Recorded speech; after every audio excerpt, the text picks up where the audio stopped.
जय हिंद दोस्तों, स्वागत है आप सभी का एक बार फिर से हमारे YouTube चैनल दी कॉपी पेन में। तो आई होप आप सभी लोग अच्छे होंगे, स्वस्थ होंगे, मस्त होंगे। तो हम लोग उभरते समाज के प्रमुख मुद्दे जो हमारा लेसन उस पर बात कर रहे हैं। और ये जो टॉपिक चल रहा है वो वर्तमान भारतीय समाज और प्रारंभिक शिक्षा, जो हमारा एजुकेशन का फर्स्ट पेपर है। तो ये वीडियो इस लेसन का लास्ट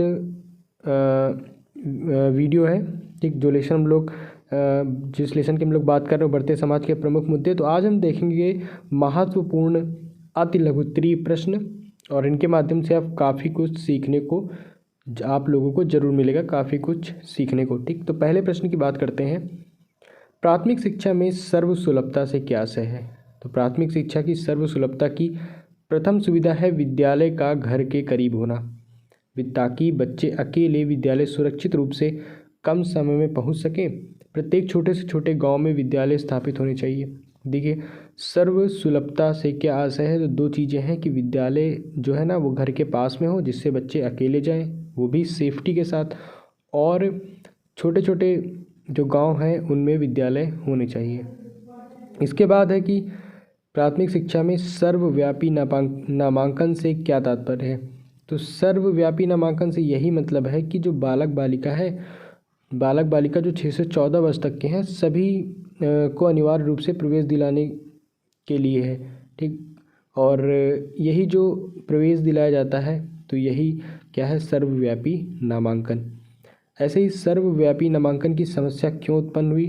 तो एक सर्वेक्षण के अनुसार 50% विद्यार्थी कक्षा 5 का अध्ययन पूर्ण करने से पूर्व विद्यालय त्याग देते हैं। कक्षा 5 के पश्चात जो विद्यार्थी आगे अध्ययन करते हैं उनमें से कक्षा 8 तक पहुँचते पहुँचते और 50% विद्यालय त्याग देते हैं।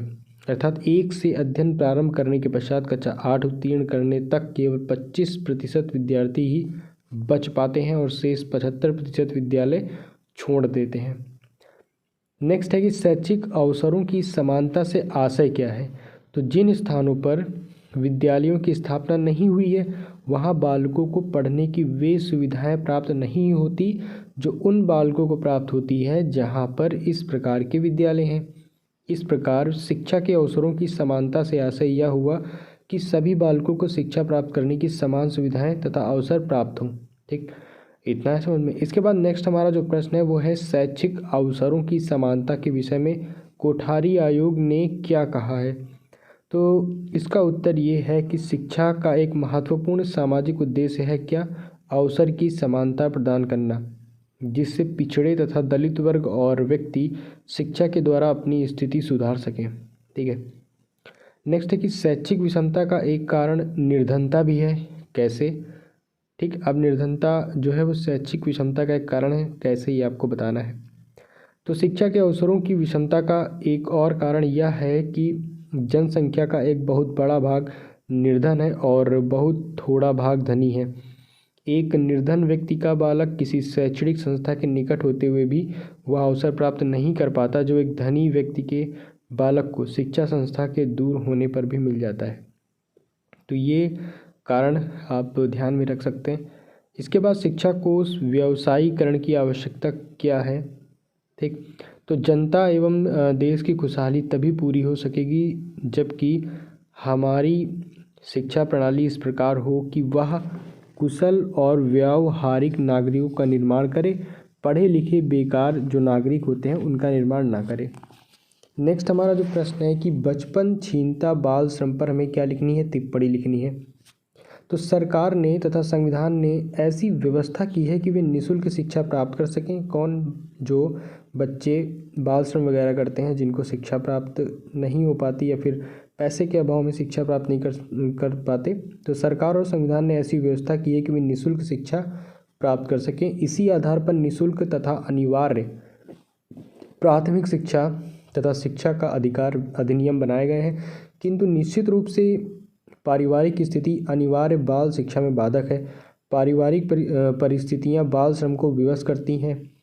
बाल श्रम के कारण बचपन छिन जाता है। जिस उम्र में उन्हें पुष्प के समान विकसित होना चाहिए उस उम्र में बाल श्रम के कारण उनकी इच्छाएं मनोकामनाएं समाप्त हो जाती हैं और बच्चों का बचपन छिन जाता है। नेक्स्ट हमारा प्रश्न है कि जनसंख्या शिक्षा का अर्थ लिखिए। तो जनसंख्या में अबाध गति से वृद्धि के परिणाम स्वरूप मानव जीवन के आर्थिक, सामाजिक, राजनीतिक तथा सांस्कृतिक पक्षों पर पड़ने वाले कुप्रभावों के प्रति जागरूक तथा संबंध समाधानों के विषय में वैचारिक क्रांति की शैक्षिक व्यवस्था ही जनसंख्या शिक्षा कहलाती है। ठीक। नेक्स्ट है कि जनसंख्या शिक्षा की भाई आवश्यकता क्यों हुई, क्यों इस शिक्षा की आवश्यकता इतनी महसूस की जाती है। तो कुछ कारण हैं, देखेंगे कौन कौन से कारण हैं। तो भाई राष्ट्र की प्रगति के लिए, आर्थिक विकास के लिए, मानव संसाधन कुशलता के लिए, परिवार नियंत्रण कार्यक्रमों की सफलता के लिए, परिवार नियोजन के लिए और योजनाओं की सफलता के लिए। ठीक है। नेक्स्ट है कि जीवन की गुणवत्ता में जनसंख्या किस प्रकार बाधक है। तो भारत जैसे विशाल देश में बढ़ती जनसंख्या दर के कारण सभी साधन कम पड़ जाते हैं, क्योंकि जनसंख्या अगर बढ़ेगी तो साधनों पर तो दबाव आएगा ही आएगा, और कम संसाधनों के कारण जीवन की गुणवत्ता पर भी नकारात्मक प्रभाव पड़ता है। ठीक। तो एक दूसरे से क्या है, कोरिलेट है। और नियोजित विकास तथा आर्थिक विकास की गति तेजी से बढ़ती जनसंख्या के कारण अपर्याप्त हो जाते हैं। आधे से अधिक भारतीय जनसंख्या बहुत ही निम्न स्थिति में जीवन यापन करती है, जहां उसे भूख से लड़ने के लिए अन्न भी उपलब्ध नहीं है, बीमारी तथा उपेक्षा के साथ जीवन यापन करना पड़ रहा है। नेक्स्ट है कि अलगाववाद क्या है। अलगाववाद क्या है। तो अलगाववाद की समस्या राष्ट्रीय एकता तथा समानता में बाधा पहुंचा रही है। भारत में विभिन्न संस्कृतियां देखने को मिलती हैं और इन संस्कृतियों में परस्पर अलगाववादी प्रवृत्ति बढ़ती जा रही है, जो देश की एकता पर सदैव प्रतिघात करती है। प्रांतीयता की भावना भी अलगाववाद को जन्म देती है। नेक्स्ट है कि जातिवाद से क्या हानियाँ हैं। तो भारत में भाई इतनी जातियाँ और उपजातियाँ हैं कि उनकी जो गिनती है कर पाना असंभव है। इन जातियों में परस्पर ऊंच नीच तथा छोटे बड़े की भावना भी होती है, जिसके कारण यह एक दूसरे से मिलना जुलना, व्यवहार का आदान प्रदान करना उचित नहीं समझते हैं, और यही भावना उपद्रव को जन्म देती है। ठीक है। नेक्स्ट है कि भारत में धर्मनिरपेक्षता का क्या रूप है। तो भारत में धर्मनिरपेक्षता एक कोरा नारा बनकर रह गई है। धर्म के नाम पर अनेक झगड़े होते हैं। राजनीतिक चुनावों में धर्म तथा सांप्रदायिकता का बोलबाला रहता है। अल्पमत के नाम पर तुष्टीकरण की नीति को प्रश्रम दिया जाता है। नेक्स्ट जो हमारा क्वेश्चन है वो है कि शिक्षा द्वारा सामाजिक एवं सांप्रदायिक सौहार्द किस प्रकार संभव है।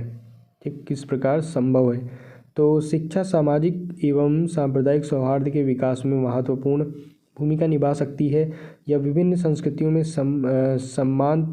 समान तत्वों की खोज और विभिन्नताओं की व्याख्या करते हुए बालकों को एकता का पाठ पढ़ा सकती है। राष्ट्रीय स्वाभिमान, राष्ट्रीय सेवा, राष्ट्र प्रेम, राष्ट्र की एकता और अखंडता आदि को बालकों में शिक्षा की सहायता से सफलतापूर्वक विकसित किया जा सकता है तथा सामाजिक एवं सांप्रदायिक सौहार्द बढ़ाया जा सकता है। नेक्स्ट है जल संरक्षण की आवश्यकता क्यों है। तो भारत में जल का प्रयोग भाई अनेक कामों के लिए होता है। मेन रूप से सिंचाई के लिए होता है, और सिंचाई द्वारा देश में न केवल कृषि में ही वृद्धि होती है बल्कि भूमि की उत्पादकता में भी वृद्धि हुई है।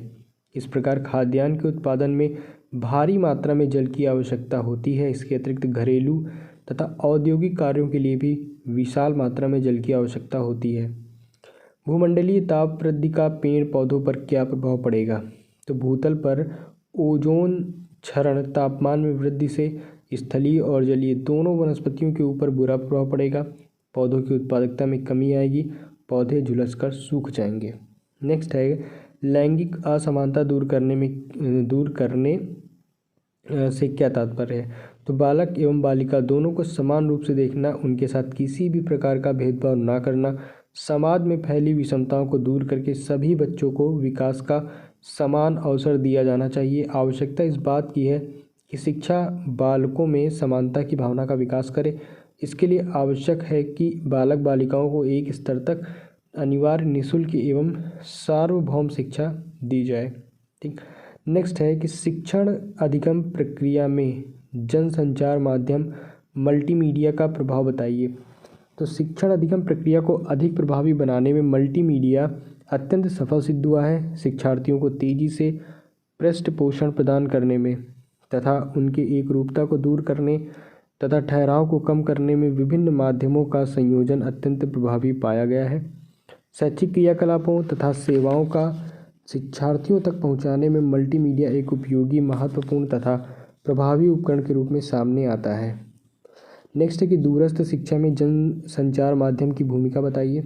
तो 20वीं शताब्दी के उत्तरार्ध एवं 21वीं शताब्दी के प्रारंभिक वर्षों में संप्रेषण तथा सूचना तकनीक में आई क्रांति ही संभवतः एकमात्र ऐसा महत्वपूर्ण कारक है जिसने दूरस्थ शिक्षा प्रणाली के प्रसार को सर्वाधिक बढ़ावा दिया है।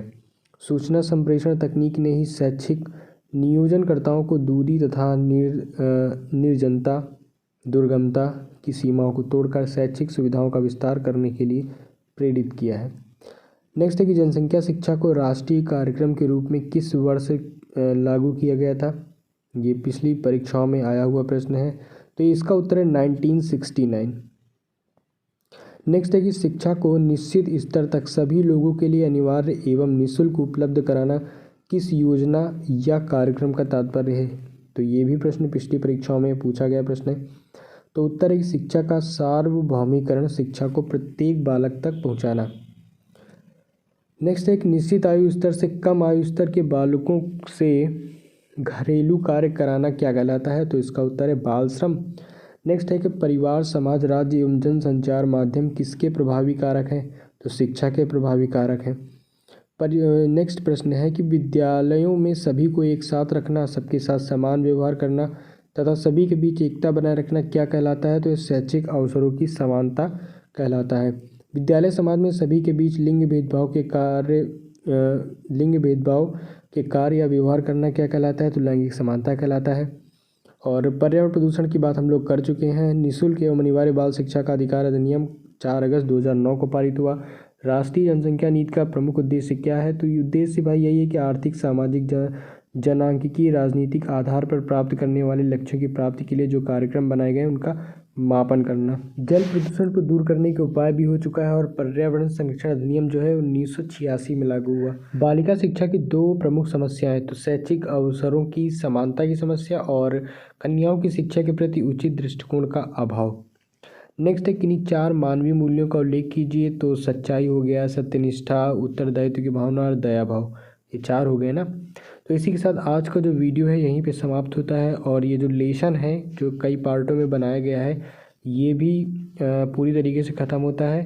ठीक, बाकी आपको एक्स्ट्रा पॉइंट कहीं और से मिले तो आप ज़रूर पढ़िए। अगर आपके पास बुक है तो उससे आप ज़रूर रीड करिए। ठीक है, बाकी वीडियो में अंत तक बने रहने के लिए आपका बहुत बहुत धन्यवाद। मिलते हैं हम लोग अगले वीडियो में एक नए लेसन के साथ।